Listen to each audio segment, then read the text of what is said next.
nos montagnes et nos vallées, de nos campagnes et nos cités. Un peuple nombreux s'assemble pour louer Dieu et proclamer ensemble. Oh, il est le Créateur, il a fait de nous sa demeure, pour être sel et lumière, pour nous appelle à servir sur la terre. Nous annonçons le roi, alléluia, nous proclamons son nom sur ce pays. Nous célébrons sa gloire, nous chantons sa victoire, et nous vivons les dons de son esprit. Nous annonçons le roi, alléluia, nous proclamons son nom sur ce pays. Nous célébrons sa gloire, nous chantons sa victoire, et nous vivons le nom de Jésus-Christ. Le roi rassemble son armée, l'ennemi tremble sous ses pieds. La victoire est assurée si nous marchons unis à ses côtés. Oh, la voix est notre bouclier et sa parole notre épée. Ses armes nous sont données pour tenir ferme et pour tout surmonter. Nous annonçons le roi, alléluia, nous proclamons son nom sur ce pays. Nous célébrons sa gloire, nous chantons sa victoire, et nous vivons les dons de son esprit. Nous annonçons le roi, alléluia, nous proclamons son nom sur ce pays. Nous célébrons sa gloire, nous chantons sa victoire, nous élevons le nom de Jésus-Christ. Nous annonçons le roi, alléluia, nous proclamons son nom sur ce pays.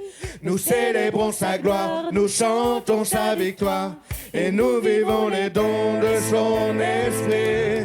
Nous annonçons le roi, alléluia, proclamons son nom sur ce pays. Nous célébrons sa gloire, nous chantons sa victoire, nous élevons le nom de Jésus-Christ. Amen. Et c'est vrai que nous voulons vraiment faire ça avec tous les honneurs. Amen. Nous ne voulons pas annoncer la gloire du Seigneur cachée avec une petite voix, mais nous voulons proclamer sa gloire, proclamer sa puissance.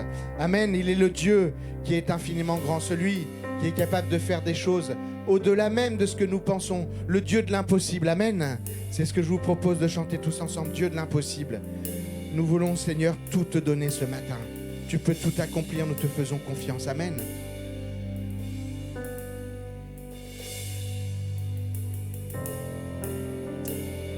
Jésus, te bénissons, Seigneur, ce matin. Sois béni, Seigneur. Dieu peut faire infiniment et au-delà.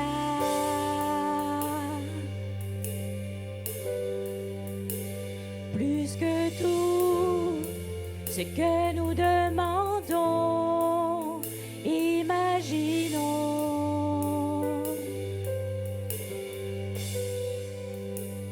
Ses promesses, oui et amen, se réalisent.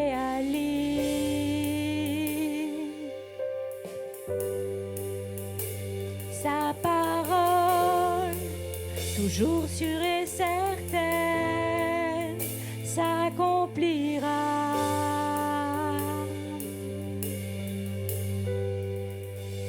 Car il est puissant, Dieu est puissant,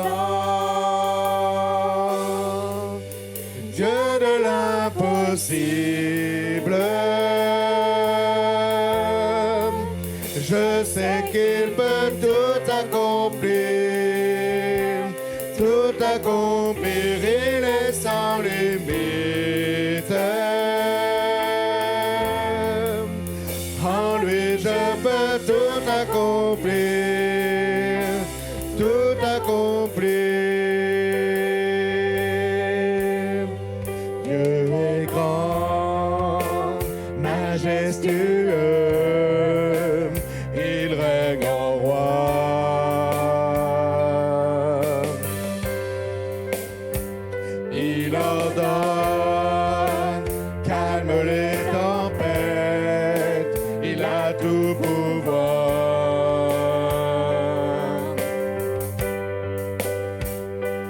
sa force incomparable, il nous soutient.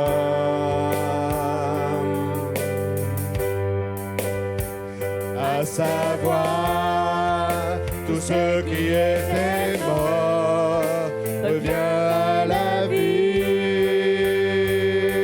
Il est puissant, car il est puissant.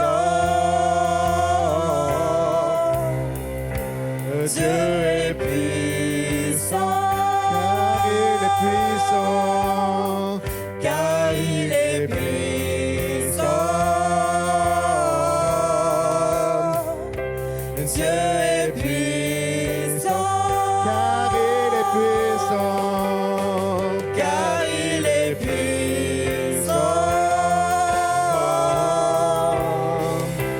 Dieu est puissant, Dieu de l'impossible. Je sais qu'il peut tout accomplir, il est sans limite.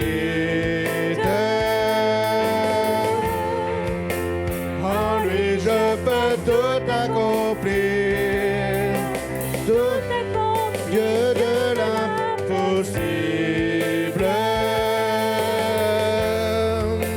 Je sais qu'il peut tout Amen. accomplir. Proclamons sa puissance ce matin, amen.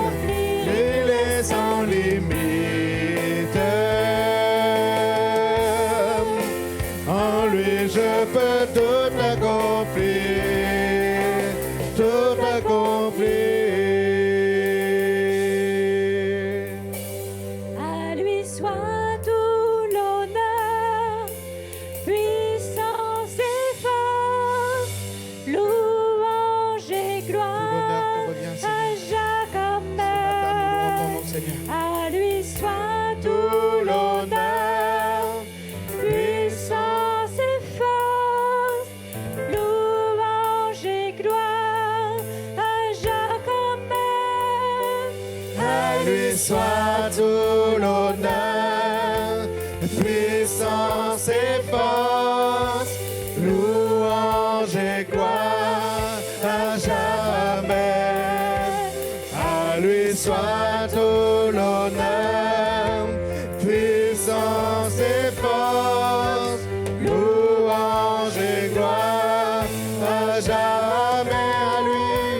À lui soit tout l'honneur, puissance et force, louange et gloire à jamais. À lui soit tout l'honneur, puissance et force, louange et gloire à jamais. À lui soit tout l'honneur, puissance et force, louange et gloire à jamais.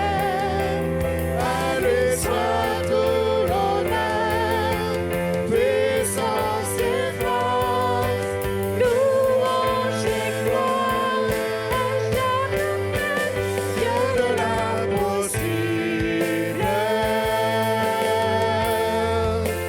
Je sais qu'il peut tout accomplir, tout accomplir, tout accomplir. Il est sans limite. Je peux tout accomplir, tout accomplir. Dieu de l'impossible.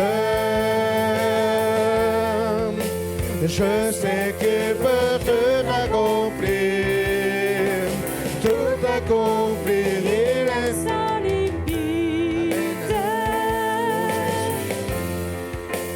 en lui, je peux tout accomplir, tout accomplir. Amen.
soucis, mes fardeaux, à tes pieds je dépose. Père, Père,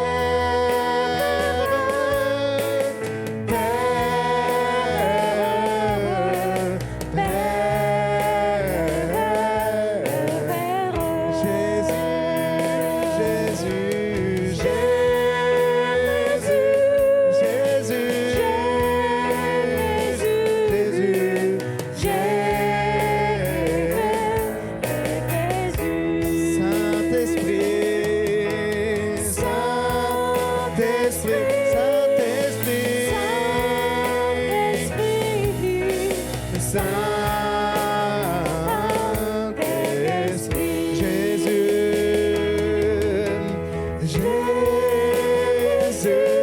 Jésus,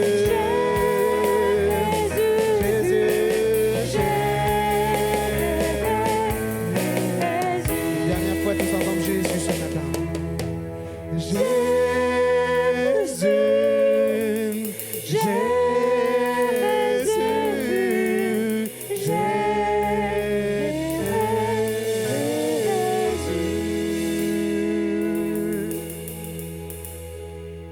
Vous allez bien? Bon, on est dans la joie ce matin de pouvoir se retrouver dans la maison de Dieu. On se réjouit aussi parce que tout au long de la semaine, on a été encouragés par nos sœurs au travers des moments partagés, que ce soit la parole de Dieu, que ce soit des encouragements. Et hier, au travers de 3 ateliers. Et vraiment des ateliers qui étaient inspirants pour tous ceux qui ont pu participer. On a aussi la visite de frères et sœurs venant d'autres assemblées qui étaient présents hier. Et on a passé de très très bons moments enseignés dans la parole de Dieu, dans la pensée de Dieu. Amen. Très bien, avant d'écouter la parole de Dieu ce matin, j'aimerais peut-être prendre un petit chant avec nous. Alors c'est un vieux chant qu'on connaît, je pense, assez bien. Il est un fleuve. Ça vous parle? Il est un fleuve coulant du cœur de Dieu. C'est le grand fleuve d'un amour merveilleux. Je vais y boire, son amour me remplit et sa victoire m'anime de l'esprit. Alors c'est un vieux cantique, donc on va le reprendre une dernière fois pour ceux qui n'ont pas eu l'occasion de le chanter tout à l'heure. On peut le reprendre? Il est un fleuve. Il est un fleuve coulant du cœur de Dieu. C'est le grand fleuve d'un amour merveilleux. Je vais y boire, son amour me remplit et sa victoire, oui, m'anime de l'esprit. Seigneur, ce matin, c'est à ton fleuve que nous venons nous abreuver. Nous te remercions parce que tu as promis d'être avec nous tous les jours jusqu'à la fin du monde. Tu es là ce matin et notre désir, c'est de ne pas être distrait, mais d'être attentif à ce que toi, tu veux nous communiquer ce matin. Je prie que tu parles à chacun de nos cœurs. Je prie que par ton esprit ce matin, Seigneur, tu nous attires plus près de toi. Ta parole déclare que tu es venu chercher et sauver ceux qui est perdu. C'est vrai, nous étions perdus, mais dans ta grâce, tu nous as rachetés à grand prix. Alors nous désirons de tout notre cœur, Seigneur, vivre pour toi, marcher avec toi. Puissions encore ce matin encourager quelqu'un. Là où peut-être, notre Dieu, il y a un découragement qui s'est installé. Nous prions que ce matin, ton fleuve puisse remplir les cœurs, abreuver à nouveau. Et notre Dieu, que ce matin, nous puissions aller de l'avant avec toi. Nous te le demandons dans le nom précieux du Seigneur Jésus-Christ. Amen. Alors ce matin, on va partager sur le thème « Ta vie est-elle connectée à Dieu ?» À quoi ta vie est connectée? Une fois, j'ai lu une histoire qui nous parlait de 4 fermiers. C'est donc 4 fermiers qui s'étaient entendus pour aller vendre leurs produits dans une autre ville. Alors ces 4 fermiers se sont déplacés le matin avec leurs différents produits. Ils sont allés prendre le train pour pouvoir aller dans la grande ville afin de vendre leurs produits. Ils sont arrivés dans le dernier wagon, qui sont installés avec leurs différents produits. Et dans ce train, ils se sont mis à discuter.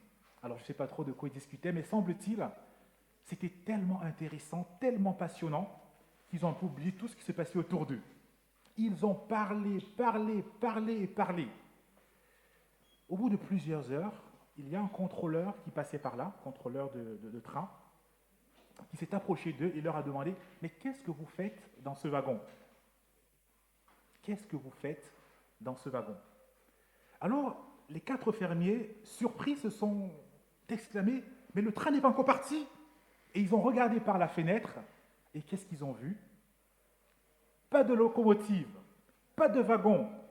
Ils étaient seuls sur les quais. Le seul wagon resté sur les quais.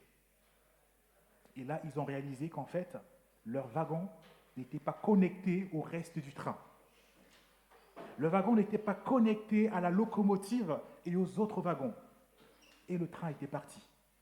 Ils ont raté le départ pour la grande ville, ils ont raté le train, ils ont raté le marché, ils n'ont pas pu écouler leur production. On dira c'est dommage. La prochaine fois, ils feront mieux. Mais qu'en est-il lorsqu'il s'agit de notre propre vie? Est-ce que nous sommes réellement connectés à la locomotive, connectés à Jésus-Christ? Parce que si notre wagon n'est pas connecté et que nous ratons le train, mes frères et sœurs, ce serait vraiment dommage. Et pourquoi ce matin, j'aimerais que nous puissions ensemble réfléchir sur notre vie est-elle connectée à Dieu? Est-ce que ta vie est connectée à Dieu?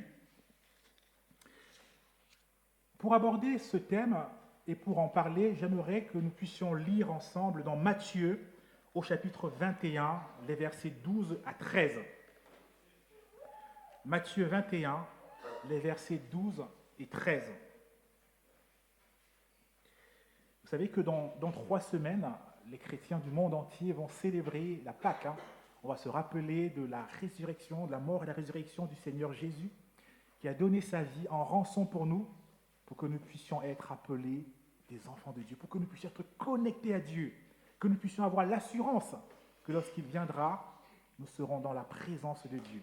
Mais avant que Jésus puisse aller à la croix, on va aborder ces 2 versets qui parlent de lorsque Jésus arrive dans la ville de Jérusalem. Matthieu chapitre 21, les versets 12 et 13. On peut lire ceci. Jésus entra dans le temple. Il chassa tous ceux qui vendaient et qui achetaient dans le temple. Il renversa les tables des changeurs et les comptoirs. Il renversa les comptoirs des changeurs d'argent ainsi que les chaises des marchands de pigeons. Et il leur dit, il est écrit, on appellera ma maison une maison de prière. Ma maison sera appelée une maison de prière, mais vous, vous en faites une caverne de voleurs. Amen. Ma maison sera appelée une maison de prière, mais vous, vous en faites une caverne de voleurs. Notre texte du jour, donc ces 2 versets que nous venons de lire, s'inscrit en fait dans un périple que Jésus va mener, un déplacement qu'il va mener, partant de la Galilée pour remonter jusqu'en Judée, et plus précisément pour arriver dans la ville de Jérusalem. Vous savez, cette ville de Jérusalem était considérée comme la ville sainte. Et là, Jésus vient à Jérusalem avec pour objectif de donner sa vie à la croix pour que nous puissions être réconciliés avec Dieu. Donc, je dis donc que Jésus arrive à Jérusalem et dans le livre de Matthieu que nous venons de lire, on n'a lu que 2 versets, mais si vous regardez le contexte autour, Matthieu va rapprocher l'entrée de Jésus à Jérusalem avec un texte de Zacharie 9 au verset 9 où Zacharie dit « Ô Sion, voici ton roi vient ». Et c'est vrai que quand Jésus arrive, il entre dans la ville, il y a une foule, un cortège qui le suit, qui l'acclame, qui crie « Hosanna au fils de David ». béni soit celui qui vient au nom du Seigneur. Vous savez, Hosanna, ça veut dire au secours, mais à ce moment, ça veut aussi dire louange, gloire à Dieu. Donc, la foule acclame celui qui vient de la part de Dieu. Et lorsqu'ils entrent dans la ville de Jérusalem, la Bible nous dit que la ville est en émoi. Il y a une effervescence dans la ville. On se pose la question, mais qui est-ce? Pour qui ces acclamations? Pourquoi tant de tumulte? Et là, la foule crie, mais c'est le prophète, celui qui vient de Nazareth. Il vient de la part de Dieu. Et on aurait pu se dire, si Jésus vient de la part de Dieu, qu'il entre dans la ville de Jérusalem, où doit-il aller en premier? Doit-il aller réclamer le pouvoir et dire « Je suis le Fils attendu, me voici, donnez-moi le pouvoir » Non, on voit que Jésus va entrer dans le temple. Jésus entre à Jérusalem et première destination, il entre dans le temple. Et qu'est-ce qu'il voit lorsqu'il entre dans le temple? On nous dit qu'il a vu des vendeurs, des marchands. Ils vendaient des pigeons, ils vendaient des brebis, ils vendaient... Dans Jean chapitre 2, on nous dit qu'il vendait même des bœufs. Il changeait de l'argent. Il faisait du trading dans la cour du temple. Et quand Jésus va voir ça, on nous dit qu'il va renverser les tables, il va chasser et leur dire cette maison doit être appelée une maison de prière. Dans la ville, il y avait, c'est vrai, une effervescence, mais dans le temple aussi, il y avait... Alors, je ne sais pas si on peut dire l'effervescence, mais il y avait du bruit. Il y avait un marchandage qui s'y passait. Peut-être pour mieux cerner la connexion avec Dieu, je vous propose de réfléchir quelques instants à la place du temple dans la foi juive. Que représentait le temple dans le judaïsme? Quelle place Dieu avait permis que le temple puisse avoir? Et c'est là que je vais aborder mon premier point qui concerne la connexion à Dieu, la vocation du temple juif.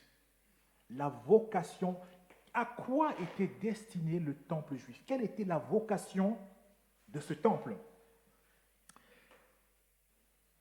L'une des pensées de Dieu lorsque Dieu s'est formé un peuple, c'était d'habiter au milieu de son peuple. C'était le désir de Dieu. Habiter au milieu de son peuple.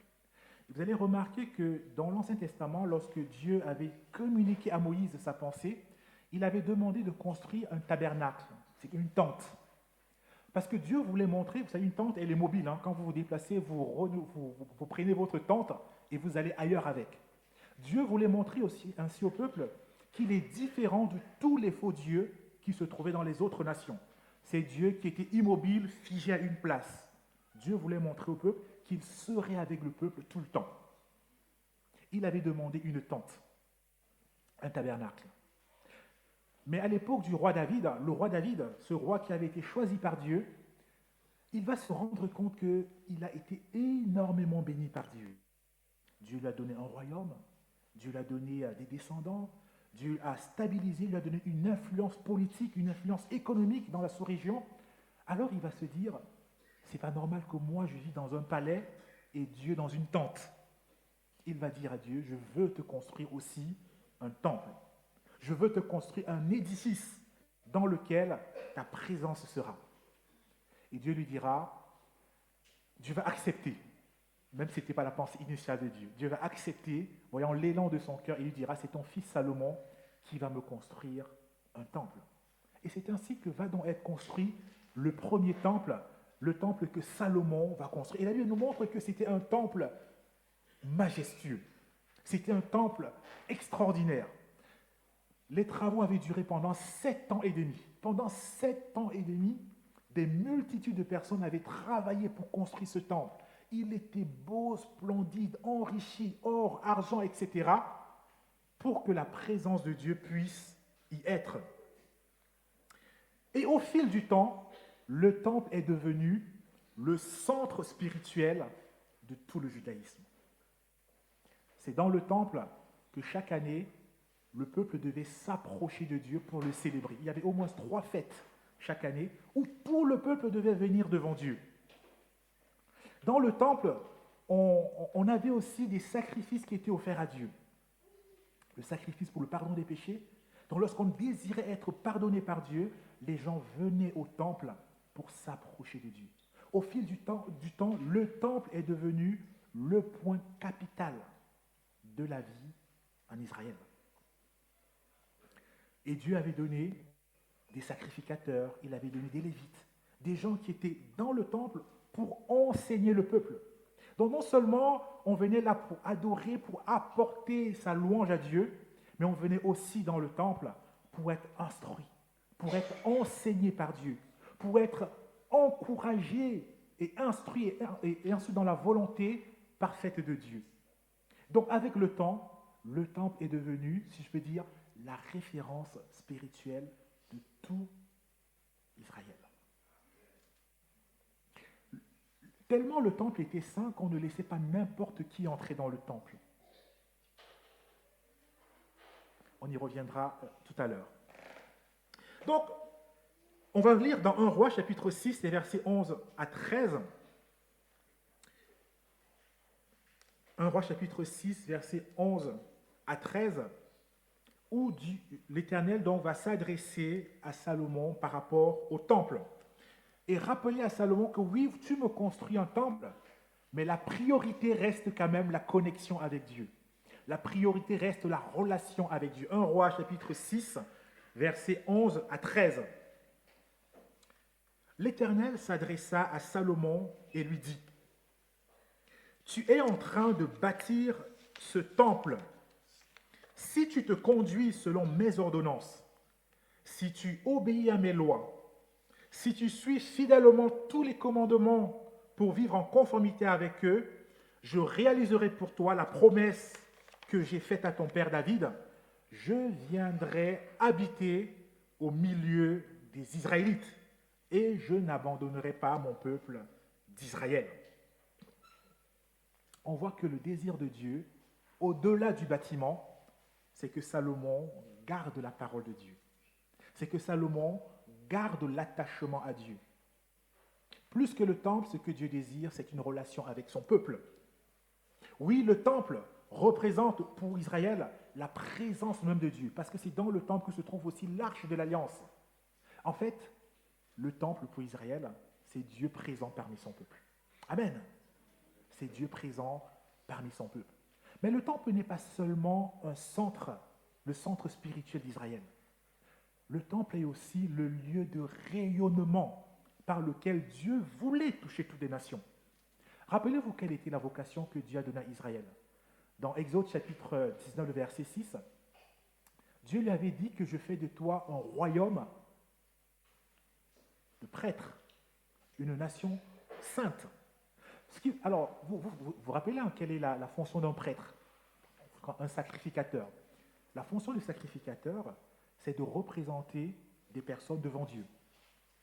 C'est aussi de faire connaître la volonté de Dieu, les enseignements de Dieu à un peuple. Mais si Dieu dit à tout Israël, vous serez pour moi un royaume de prêtres, dans ce cas, Israël va représenter qui devant Dieu, à votre avis?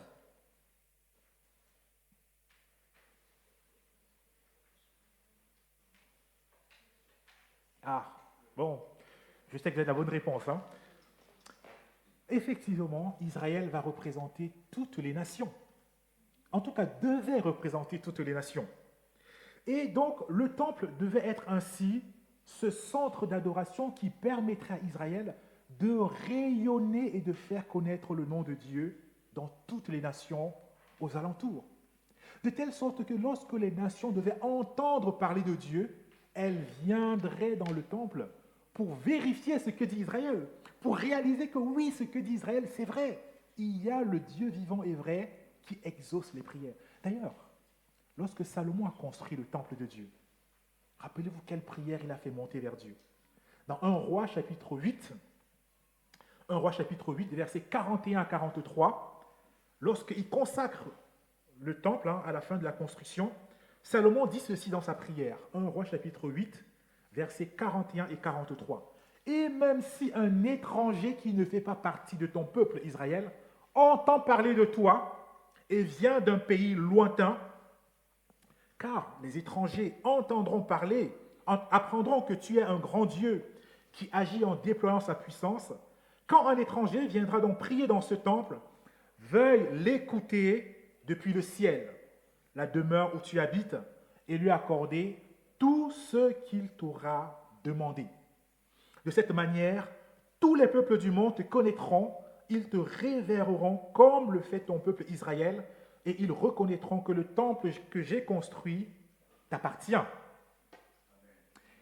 Salomon, dans toute la sagesse que Dieu lui avait donnée, avait très tôt compris que le désir de Dieu, c'est de faire connaître sa grâce, son amour et sa bonté à toutes les nations de la terre. Oui, Dieu a choisi un peuple, mais c'était dans le but que ce peuple puisse faire connaître le nom de Dieu à toutes les nations. Mais on connaît la suite. Israël a pensé que non, ce n'est que moi que Dieu aime, Dieu n'aime pas les autres. Or, ce n'était pas la pensée de Dieu. Dieu aime toutes les nations, tous les peuples qu'il a créés, et son désir, c'est de les ramener à lui. Le temple devait donc être effectivement un lieu de connexion entre Dieu et toutes les nations. Toute personne qui viendrait dans le temple pour prier, Dieu a dit, je répondrai à sa prière. Dans 1 Roi chapitre 9, verset 3, Dieu dit ceci à Salomon, « J'ai exaucé ta prière et la supplication que tu m'as adressée. Je fais de cet édifice que tu as construit un lieu saint pour y établir ma présence. Je veillerai toujours sur lui et j'y aurai mon cœur. » 1 Roi chapitre 9, le verset 3. Dieu dit à Salomon, « J'ai exaucé ta prière. Ce que tu m'as demandé, que lorsque les nations prieront, que je leur réponde, je vais le faire. » Mais au verset 6, toujours chapitre 9 de 1 Roi, il dira, « Mais si vous vous détournez délibérément de moi, vous et vos descendants, si vous n'obéissez pas à mes lois et à mes ordonnances, en fait, si vous coupez la connexion avec moi, si vous allez rendre un culte à d'autres dieux et vous prosterner devant eux, je ferai disparaître le peuple d'Israël du pays que je lui ai donné. Je rejetterai loin de ma vue ce temple que j'ai consacré pour y être présent. Et tous les peuples se moqueront d'Israël et ricaneront à son sujet. Quant à ce temple si glorieux, tous ceux qui passeront à proximité seront consternés et épouvantés. On s'exclamera, pourquoi l'Éternel a-t-il traité ainsi ce pays et ce temple?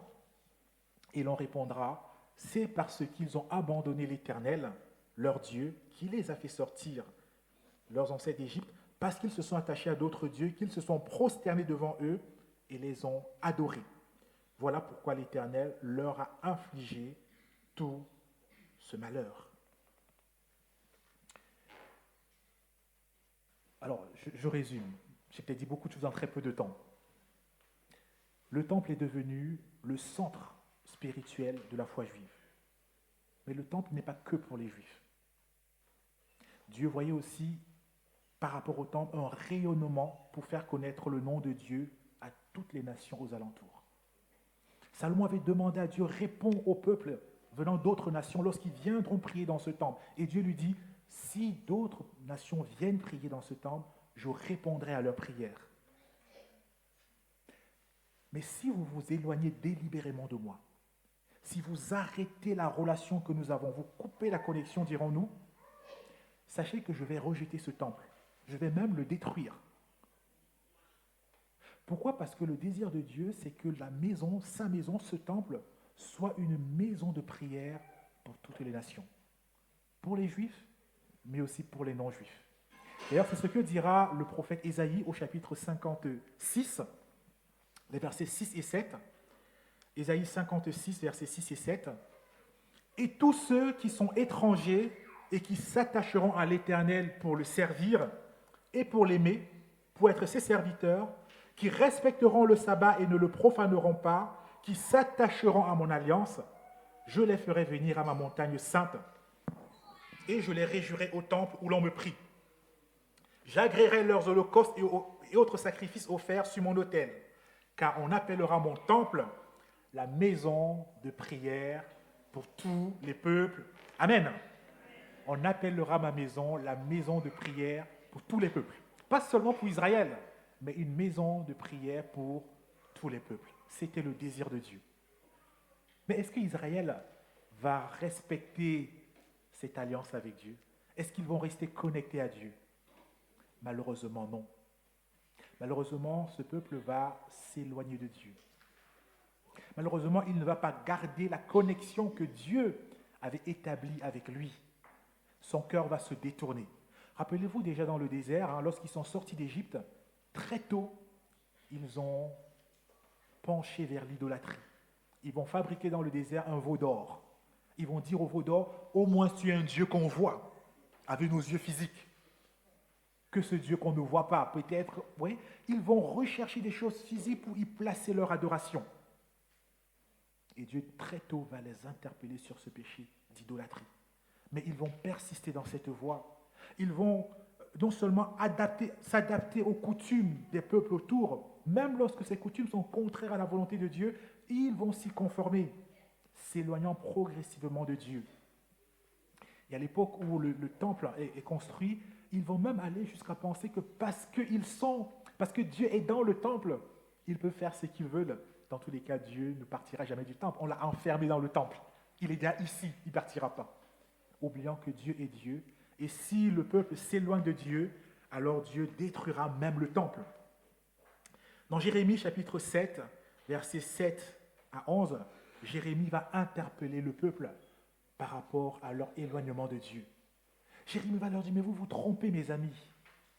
Ce n'est pas parce que vous venez dans le temple, ce n'est pas parce que vous apportez des offrandes, des sacrifices à Dieu que vous pensez que vous êtes en bonne relation avec, vous êtes connecté avec Dieu. Vous êtes comme ces fermiers dans leur wagon déconnectés. Vous n'êtes pas en relation avec Dieu tant que vous ne prenez pas à cœur la parole de Dieu. Et dans Jérémie chapitre 7, Jérémie dira ceci, Jérémie 7, versets 7 à 11. Jérémie 7, versets 7 à 11. Mais vous vous fiez à des paroles trompeuses qui ne vous serviront à rien. Verset 9. Quoi? Vous allez commettre des vols, des meurtres, des adultères. Vous faites des serments mensongers. Vous offrez des parfums à Baal et adorez d'autres dieux qui vous étaient inconnus. Et puis vous venez vous tenir devant moi dans ce temple qui m'appartient et vous dites, nous sommes en sécurité. Et c'est pour accomplir tous ces actes abominables. Ce temple qui m'appartient, est-il à vos yeux une caverne de brigands? Moi, en tout cas, je vois qu'il en est ainsi. L'Éternel le déclare. Qu'a dit Jésus lorsque nous avons lu tout à l'heure dans Matthieu chapitre 21, les versets 12 et 13? Vous avez fait de ce temple une caverne de brigands. Jésus reprend les mêmes mots donnés par le prophète Ésaïe, déjà en son temps, montrant ainsi que même au fil du temps, le cœur du peuple, malheureusement, a continué de s'éloigner de Dieu. Quand Jésus entre dans le temple, la Bible dit qu'il entre dans la cour des non-juifs, une cour qui était réservée aux non-juifs. À votre avis, si j'entre dans une cour qui est réservée aux non-juifs, je m'attends à trouver qui? On s'attend à trouver des non-juifs, on est d'accord. C'est une cour qui leur est réservée. Ça veut dire qu'ils n'ont pas accès au reste du temple. On leur dit, le seul endroit où on vous laisse pouvoir venir prier aussi Dieu, ce n'est que cette partie du temple. Et quand Jésus entre là, il ne trouve pas des non-juifs, il trouve des juifs. Et qu'est-ce que font ces juifs à cet endroit? Est-ce qu'ils sont en train d'expliquer la parole de Dieu aux quelques non-juifs qui sont présents? Pas du tout. Est-ce qu'ils sont en train de prier, de crier à Dieu en disant « Seigneur, permets que des non-juifs puissent connaître ton nom, qu'ils puissent se tourner vers toi, savoir que tu es le seul et le véritable Dieu ?» Pas du tout. Ils sont en train de, comment on dit, make money là. Ils sont en train de vendre des pigeons, de faire des affaires. Ils ont simplement un intérêt personnel et égocentrique, désirant s'enrichir au détriment du salut des multitudes des nations non juives. Et on peut comprendre pourquoi Jésus va être en colère contre ces juifs qui ont détourné la maison de Dieu qui était réservée à la prière pour transformer en un lieu de commerce. Alors certains me diront, mais quand tu viens de très loin, tu vas quand même pas transporter. Vous savez, à l'époque, quand on s'approchait de Dieu, on venait pour offrir un holocauste, on pouvait apporter un animal, ou on pouvait apporter, alors je vais faire simple, hein, un bœuf, une brebis, on pouvait aussi apporter des pigeons. Mais imaginez que vous habitiez à 80 km de là. Vous n'allez quand même pas vous balader avec votre pigeon, vos pigeons en chemin. Tu vas où? Je vais à Jérusalem pour adorer Dieu. Vous voyez? Donc, il était autorisé de venir à Jérusalem et d'acheter sur place le nécessaire pour adorer Dieu. Sauf qu'on n'avait pas dit qu'il fallait l'acheter dans le temple.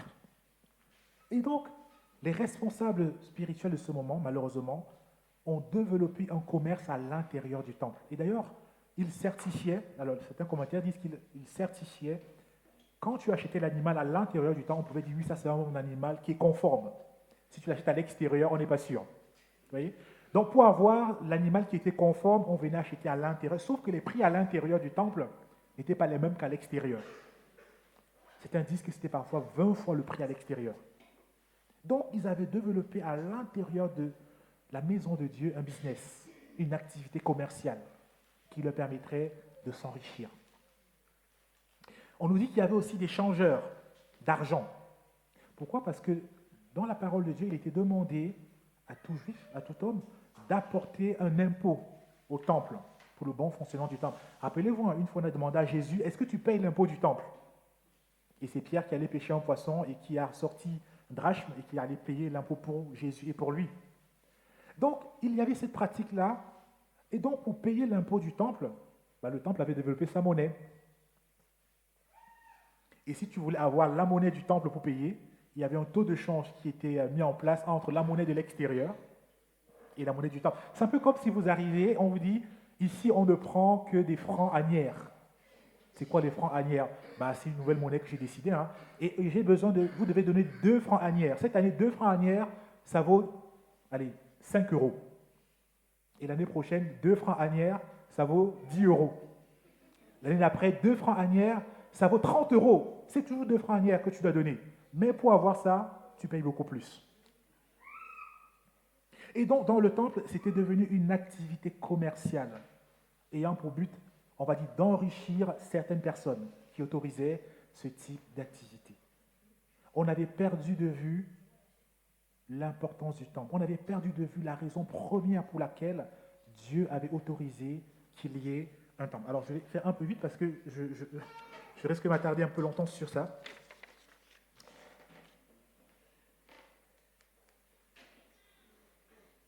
Ce matin, lorsque Jésus va dire ça, on voit que finalement, ce temple-là va être détruit. Ce temple va être finalement détruit. Parce que quand Jésus, quelque part, exerce ce jugement en les chassant, c'est pour montrer que les pratiques n'honorent pas Dieu. Il y a une déconnexion avec Dieu qui est manifeste. Mais ce matin, vous pouvez peut-être vous dire, mais alors Stéphane, au départ, tu nous as parlé d'être connecté. Est-ce que ma vie est connectée à Dieu? Et puis, là, on est en train de parler de temple, de temple, de temple. Pourquoi est-ce qu'on en parle autant de temple? C'est quoi le lien avec nos propres vies?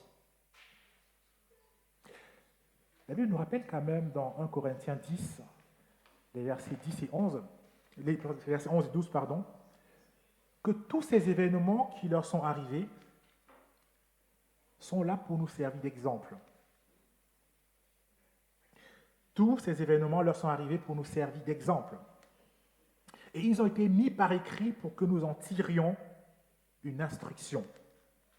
Nous qui sommes parvenus au temps de la fin. C'est pourquoi si quelqu'un se croit debout, qu'il prenne garde de ne pas tomber. Dit autrement, Dieu veut que nous puissions tirer des leçons de ce qui s'est passé afin de bien vivre notre marche avec Dieu aujourd'hui. Oui, ce peuple-là qui avait été choisi par Dieu, ce peuple qui avait une relation particulière avec Dieu, s'est progressivement éloigné de Dieu jusqu'à la destruction du temple. Alors ce matin, j'aimerais, pour terminer, aborder cette grande partie sur comment retrouver la connexion à Dieu. Comment retrouver la connexion à Dieu. Parce qu'avant de détruire le temple, Jésus avait fait savoir que détruisez ce temple et moi je le rebâtirai en 3 jours. Vous vous rappelez ces paroles de Jésus dans Jean chapitre 2. Détruisez, démolissez ce temple et moi je le bâtirai en 3 jours. Alors les Juifs étaient étonnés et même choqués. Comment tu peux dire que tu vas rebâtir ce temple en 3 jours? Le premier temple avait été construit en 7 ans et demi. Il y a eu un deuxième temple qui avait été restauré à l'époque de Zorobabel. Et là, il y a un troisième temple qui est en train d'être construit par Hérode et qui a duré 46 ans. Toi, tu dis qu'en 3 jours, tu peux le reconstruire. Et la Bible nous dit que plus tard, lorsque Jésus va ressusciter, les disciples en fait vont comprendre qu'en fait, il ne parlait pas du bâtiment physique, il parlait de son propre corps. Dit autrement, Jésus est le véritable temple. Amen. La présence de Dieu se trouve dans la personne de Jésus-Christ. Si nous voulons être connectés à Dieu, si nous voulons réellement marcher avec Dieu, le seul chemin qui nous a été donné pour connaître Dieu, c'est Jésus-Christ. Il est le véritable chemin qui nous permet d'être connectés à Dieu. En Christ, nous sommes devenus participants du véritable temple de Dieu. Jésus-Christ est la tête et l'Église est le corps. Amen. Écoutez ce que va dire l'apôtre Paul dans Colossiens chapitre 1.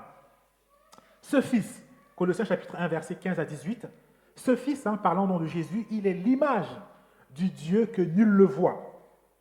Il est le premier-né de toute création, car c'est en lui qu'ont été créées toutes choses, dans les cieux comme sur la terre, les choses visibles comme les choses invisibles, les trônes, les seigneuries, les autorités, les puissances. Oui, par lui et pour lui, tout a été créé. Il est lui-même bien avant toutes choses, et tout subsiste en lui. Il est lui-même la tête de son corps qui est l'Église. Ce Fils est le commencement, le premier-né de tous ceux qui sont morts, afin qu'en toutes choses, il ait le premier rang. Car c'est en lui que Dieu a désiré que toute plénitude ait sa demeure.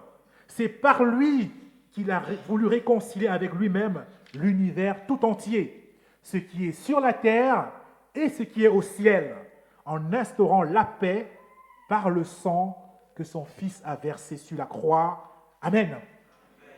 Quand la Bible parle de Jésus-Christ comme le premier-né, ça veut dire celui qui est à la suprématie, celui qui est au-dessus, celui qui vient avant tout. Ce n'est pas dit qu'on l'a accouché le premier, ça veut dire qu'il est au-dessus. Parce que dans le contexte hébraïque, quand on parlait de premier-né, ça veut dire l'héritier. Ça veut dire celui qui a la prééminence. Quand la Bible dit de David, c'est mon fils premier-né, ça parle de David comme celui qui est le premier roi sur lequel Dieu a donné son approbation, son agrément. Jésus-Christ est premier dans le sens où il est au-dessus, il vient avant tout. Et toute chose existe par lui et pour lui. Amen. Donc, c'est lui que Dieu nous a donné. C'est lui qui nous permet d'être en relation avec Dieu. C'est le seul intermédiaire que Dieu nous a donné pour être en relation avec lui. Dans 1 Timothée au chapitre 2, le verset 5, l'apôtre Paul dira, en effet, il y a un seul Dieu et de même aussi un seul intermédiaire entre Dieu et les hommes, un homme, Jésus-Christ. C'est important de bien le noter. La seule personne qui peut parler pour nous devant Dieu, c'est Jésus-Christ. Personne d'autre. Il n'y a pas deux chemins. Certains disent que tous les chemins mènent à Rome, mais au ciel, il y a un seul chemin. Jésus a dit, je suis le chemin, la vérité et la vie. Nul ne vient au Père que par moi. Il n'a pas dit peut-être, il a dit nul ne vient au Père que par moi. Si nous voulons être connectés à Dieu, c'est par la personne de Jésus-Christ. L'apôtre Pierre, dans Actes chapitre 4, alors qu'il va se retrouver devant le grand conseil des responsables juifs et qu'il sera interrogé, il va dire « Il n'y a de salut en aucun autre, car Dieu n'a donné aucun autre nom que celui de Jésus-Christ, afin que nous puissions être en relation avec Dieu. » Mais bien aimé, Jésus est venu pour toi, il est venu pour moi. Il est venu pour chacun des êtres humains sur la terre. Il déclare que Christ a quitté son trône de gloire pour descendre sur terre afin d'incarner, afin de s'incarner, d'être semblable à toi et à moi. Il sait par quoi tu passes, il sait par quoi nous pouvons passer. Il nous connaît parfaitement et il sait notre besoin d'être connecté à Dieu. Il y a un philosophe qui a dit qu'il y a dans le cœur un vide en forme de Dieu. Nous avons besoin de connaître Dieu. Tant que nous ne connaissons pas Dieu, nous demeurons dans une instabilité. Nous ne savons pas pourquoi, mais dans le cœur, il y a comme une crainte, il y a comme un manque d'assurance, quelque chose qui nous trouble.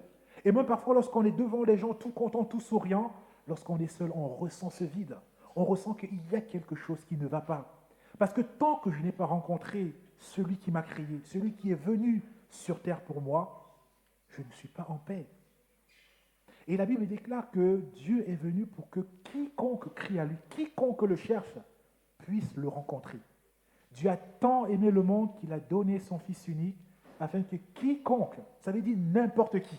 Et ce matin, ce quiconque, ça peut être toi. Tu peux mettre ton nom. Jésus-Christ est venu dans ce monde afin que je puisse être en relation avec Dieu. C'est une grâce, c'est un privilège, c'est un cadeau que Dieu donne. Et vous savez, un cadeau, on ne force pas. Un cadeau, on n'oblige pas. Un cadeau, il est proposé, il est donné. Et c'est à chacun de dire, Seigneur, je suis celui pour qui tu es venu, alors je veux saisir ce cadeau. Et ce matin, si dans ton cœur, Dieu t'interpelle et que tu dis, Seigneur, c'est pour moi cette parole ce matin, alors tu peux simplement lui dire, me voici tel que je suis. Je ne sais même pas prier, mais j'ai compris que tu es venu pour moi. Et parce que tu es venu pour moi, je te demande de m'éclairer, de me permettre d'avoir une relation avec toi. Oui, Jésus-Christ est venu pour que nous ayons une relation avec Dieu. Elle me déclare que notre corps est devenu le temple du Saint-Esprit. Amen. Si nous sommes en Christ, nous sommes devenus une nouvelle créature et notre corps est devenu le temple du Saint-Esprit. Nous avons une relation particulière avec Dieu. Nous avons une relation nouvelle avec Dieu. Dans 1 Corinthiens 6, versets 19 et 20, l'apôtre Paul dira « Ignorez-vous que votre corps est le temple même du Saint-Esprit qui vous a été donné par Dieu et qui maintenant demeure en vous. Si quelqu'un reçoit, dit à Jésus, je veux te suivre, je veux marcher avec toi, viens dans ma vie, la Bible déclare que le Saint-Esprit vient habiter en lui. Nous devenons une créature nouvelle. Vous ne vous appartenez donc plus vous-même, car vous avez été rachetés à grand prix. Honorez donc Dieu dans votre corps. Nous ne nous appartenons plus. Nous sommes devenus des enfants de Dieu. Nous sommes devenus des membres de la famille de Dieu.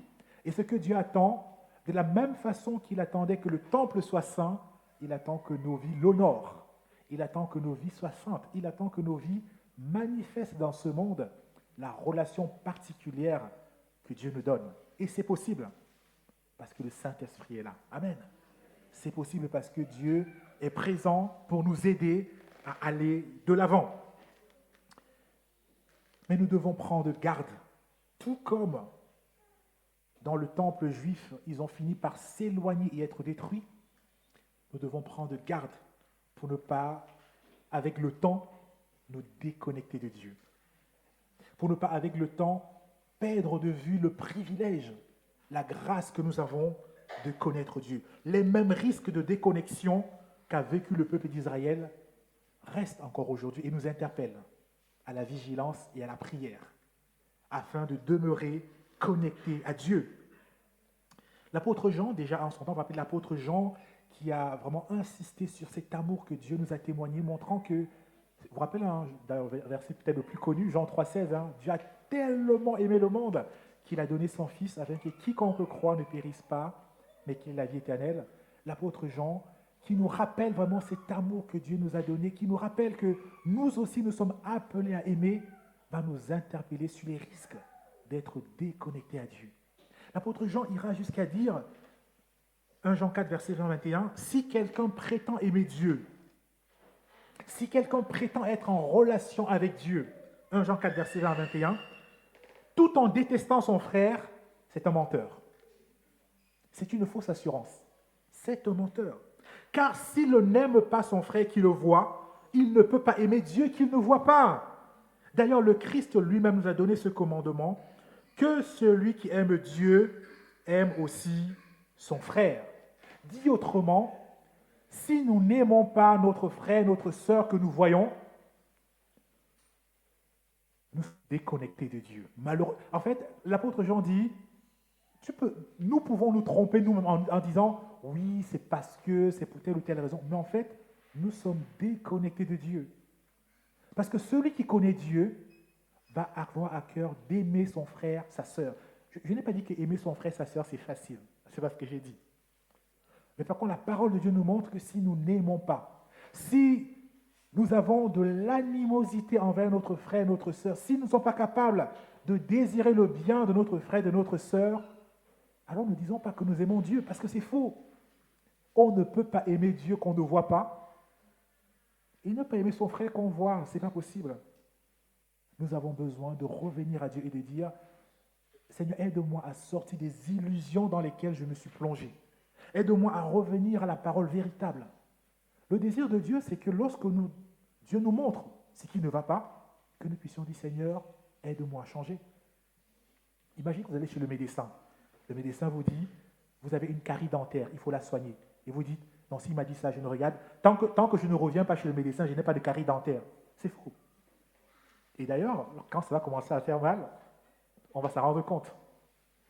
La meilleure chose à faire, c'est de revenir et dire, médecin, soigne-moi, dentiste, fais quelque chose. Quand Dieu nous révèle ce qui ne va pas, son désir n'est pas de dire, dans tous les cas, j'ai déjà pris la décision. Non.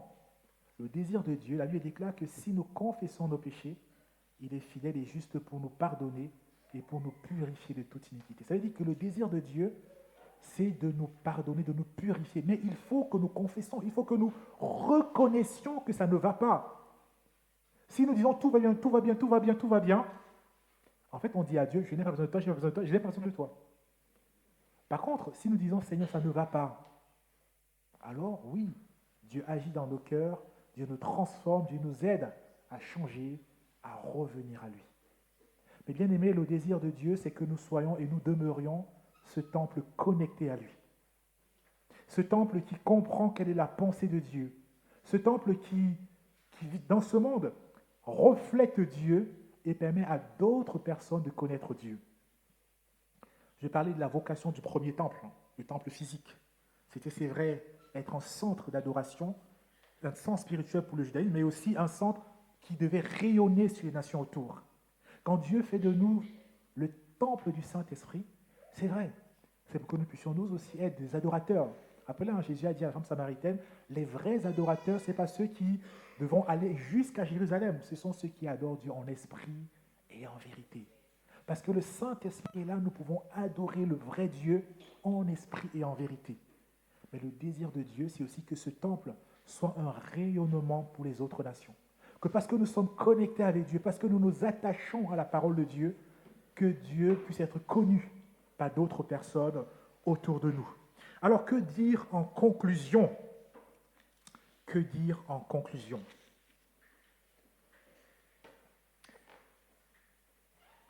Tu es le temple du Saint-Esprit. Amen. Nous sommes le temple du Saint-Esprit. L'Esprit de Dieu demeure en nous. Amen. C'est une grâce, un privilège extraordinaire. Ça ne s'achète pas. Même si ça s'achetait, on n'aurait pas assez de moyens pour payer. Mais Dieu a tout accompli en Jésus-Christ pour que nous puissions être en relation avec Dieu, que nous puissions être connectés à Dieu. Nous sommes devenus le peuple de Dieu. Nous sommes le temple du Saint-Esprit, dit la parole de Dieu. Et le désir de Dieu, c'est que nous puissions être connectés à lui. Et je me dis ce matin, si Jésus devait venir dans le temple qu'est notre corps, qu'est notre vie, qu'est notre Église, s'il devait inspecter comme il est arrivé dans la cour du temple à Jérusalem, qu'est-ce qu'il ferait? Est-ce qu'il dirait « Bravo, vous vous attachez à la parole de Dieu, vous avez des cœurs humbles, vous avez des cœurs qui désirent progresser dans la connaissance de Dieu » ou alors, il trouverait un vaste marché avec plein de marchandises, des tractations dans le cœur, un peu d'animosité, un peu de rancune, un peu de ceci, un peu de cela, un peu je ne parle pas à tel, je ne parle pas, je parle seulement à celui-là, un peu de celui-ci, celui-là je le tolère, celui-là il est catégorie orange sur ma liste. Qu'est-ce que Jésus trouverait à l'intérieur de nos cœurs? Est-ce qu'il trouverait dans notre cœur uniquement un désir de bénédiction personnelle? Seigneur, tant que je suis en santé, c'est très bien. Les autres, ça ne m'intéresse pas. Seigneur, c'est que moi, bénis ma maison. Ou alors, il trouverait un peu de place quand même pour les non-juifs. Est-ce qu'il trouverait dans notre cœur un peu de prière aussi pour les non-juifs? De prière pour ceux qui ne connaissent pas encore Dieu? Est-ce qu'il trouverait dans nos activités, dans tout ce que nous mettons en place, le désir de faire connaître aussi son nom à d'autres personnes pour qu'elles aussi puissent bénéficier de la même grâce que nous? Qu'est-ce que Jésus trouverait dans nos cœurs ce matin? Je crois sincèrement que oui, quand Dieu nous parle, c'est pour que nous puissions lui dire, Seigneur, nous voulons être trouvés tel que toi tu le souhaites. Amen. Personne ne désire que recevoir des coups de fouet, des tables qui soient balayées à gauche, à droite. Non. C'est pourquoi notre désir, c'est que ce matin, nous puissions dire, regarder nos vies et nous dire, Seigneur, est-ce que nous sommes vraiment connectés à toi tel que tu le désires? Et s'il y a peut-être quelque chose qui ne va pas ce matin, on peut librement parler à Dieu. C'est notre Père. Amen. Il nous accueille. Et il déclare que Dieu ne désire aucunement la mort du pécheur. En fait, le désir de Dieu, c'est que tout être humain puisse venir à lui et recevoir le salut. C'est Dieu qui nous a créés, et il nous a créés parce qu'il nous aime. Et le désir de Dieu, c'est vraiment de restaurer cette relation. Et du point de vue de Dieu, Dieu a tout accompli. Tout a été accompli pour que nous puissions être réconciliés avec Dieu. La question, c'est est-ce que nous allons entrer dans le bon wagon? Est-ce que nous allons rester dans la personne de Christ? Est-ce qu'on va s'attacher à lui, s'attacher à sa parole pour aller de l'avant? Et je prie ce matin que ce soit vraiment la décision de notre cœur, que ce soit vraiment notre désir, nous attacher à lui pour aller de l'avant avec lui. Dans Éphésiens chapitre 5, les versets 15 à 21, Éphésiens chapitre 5, versets 15 à 21, il est dit, « Veillez donc avec soin » Éphésiens chapitre 5, versets 15 à 21. « Veillez donc avec soin à votre manière de vivre. Ne vous comportez pas comme des insensés. » Oui, vous pouvez revenir. « Ne vous comportez pas comme des insensés, mais comme des gens sensés. Mettez à profit les occasions qui se présentent à vous, car nous vivons des jours mauvais. C'est pourquoi ne soyez pas déraisonnables, mais comprenez ce que le Seigneur attend de vous. Ne vous enivrez pas de vin, cela vous conduirait à une vie de désordre, mais laissez-vous constamment remplir par l'Esprit. Ainsi, vous vous encouragerez mutuellement par le chant de psaumes, des hymnes, de cantiques inspirés par l'Esprit. Vous louerez le Seigneur de tout votre cœur par vos chants et vos psaumes. À tout moment et pour toute chose, vous remercierez Dieu le Père au nom de notre Seigneur Jésus-Christ. Et parce que vous révérez le Christ, vous vous soumettrez les uns aux autres. Laissez-vous constamment remplis par le Saint-Esprit. Encourageons-nous, comme on le fait ce matin, par des chants inspirés par Dieu, par des psaumes, par des cantiques. Partageons la parole de Dieu, mettons-la en pratique. Ne nous bornons pas seulement à l'écouter, mettons-la en pratique. Demandons la grâce de Dieu, la force de Dieu par la prière. Il a promis d'être avec nous. Il va nous secourir. Dieu veut une vie connectée et elle est possible. Que ce matin nous puissions venir à Dieu tel que nous sommes. D'ailleurs, Dieu nous connaît, on ne peut rien lui cacher. Il connaît nos défis, il connaît nos combats. Il sait par quoi tu passes. Ne dis pas cette parole n'est pas pour moi, mais dis-toi ce matin, Seigneur, je veux faire ce pas de foi avec toi. Je reçois ta parole et je demande ta grâce pour avancer. Je veux prendre les décisions qu'il faut prendre afin d'aller de l'avant.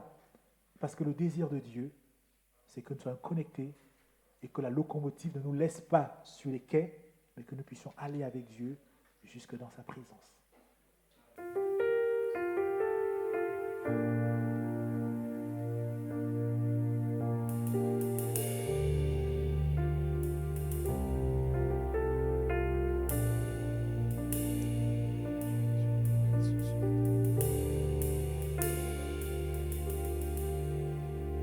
celui qui porta une couronne d'épines, à celui qui fut outragé, blessé, ses mains et ses pieds furent transpercés, le voile déchiré, sacrifice parfait, nous te couronnons, face à terre nous t'adorons, nous proclamons, tu es digne, oh Dieu, tu es digne, oh Dieu, nous te couronnons, face à terre nous t'adorons, nous proclamons, tu es digne, oh Dieu, tu es digne, oh Dieu.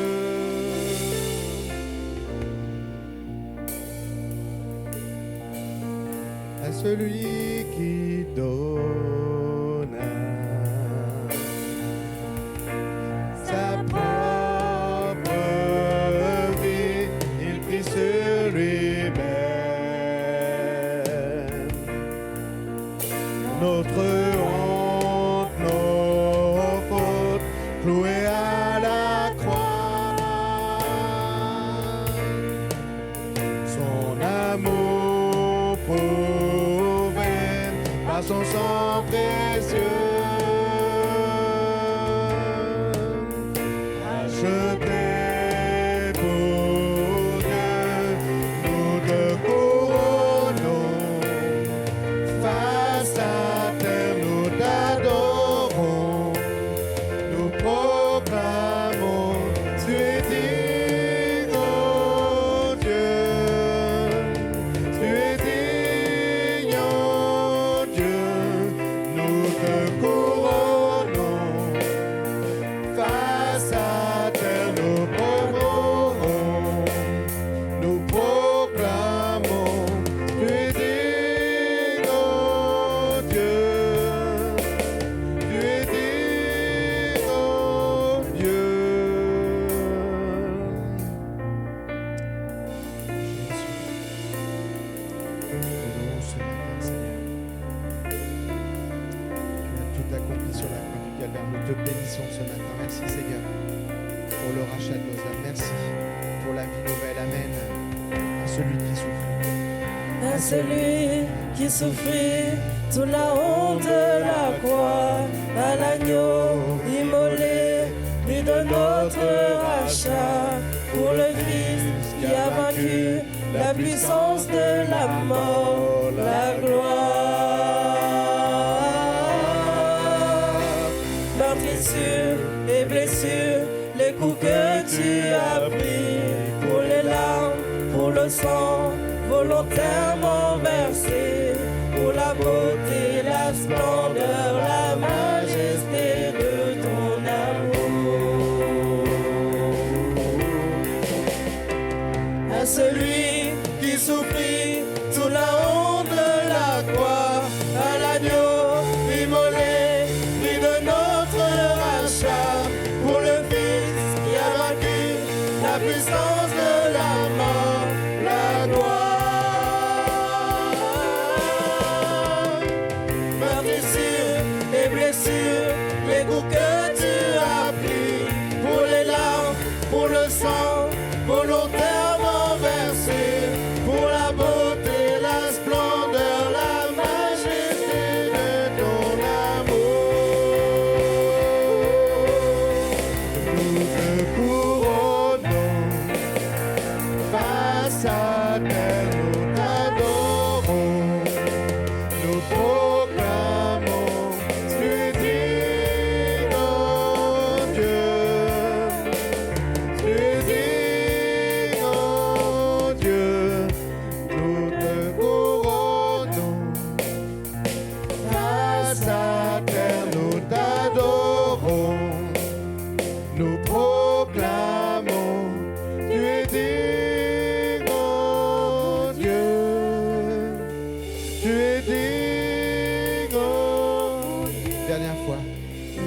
te couronnons. Face à terre, nous t'adorons. Nous proclamons, tu es digne, ô Dieu. Abrite-moi sous tes ailes. Couvre-moi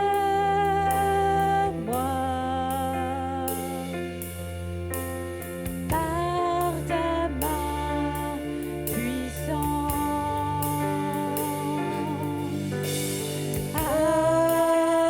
Abrite-moi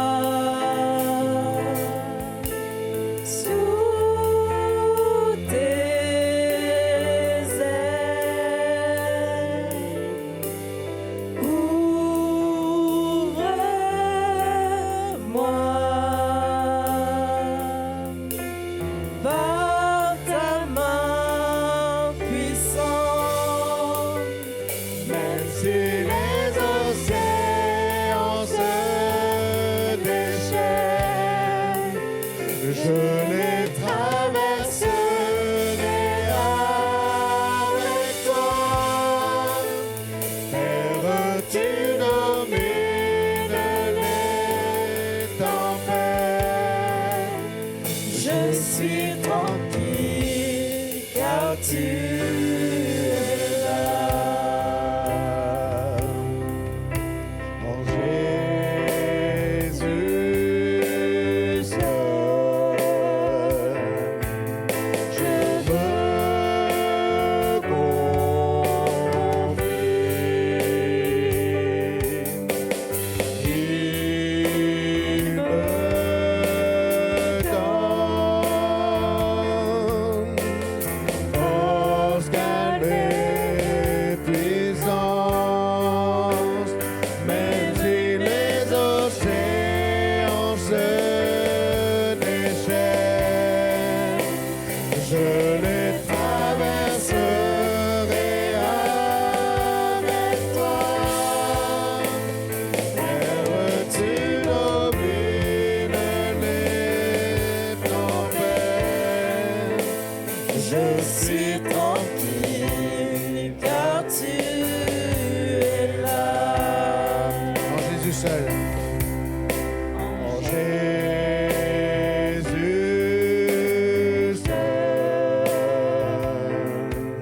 je me confie.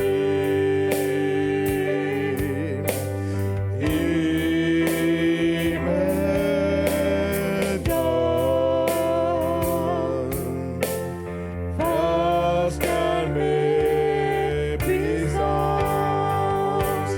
Même si les océans se déchaînent, je les traverserai avec toi. Père, tu domines les tempêtes. Je suis tranquille car tu es là. Je suis tranquille car tu es là. Je suis tranquille car tu es là. Je suis tranquille car tu es là. Alléluia.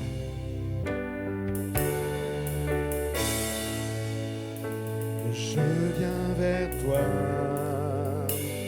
dans le secret, en ta présence, je veux rester. Tu seras toujours là.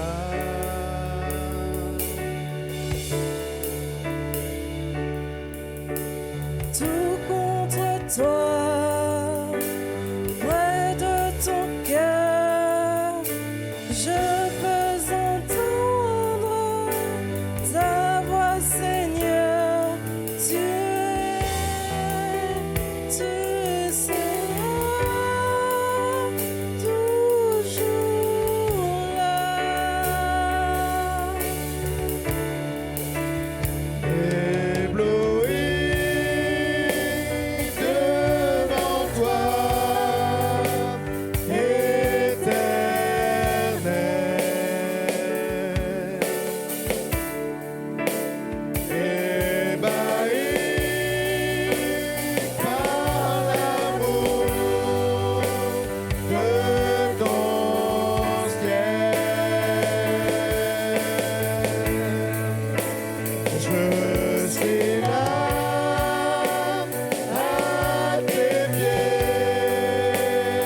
Tu me protèges, tu me soutiens, tu es, tu seras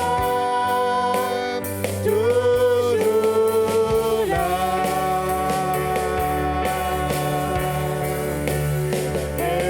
Ébloui devant toi,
chante.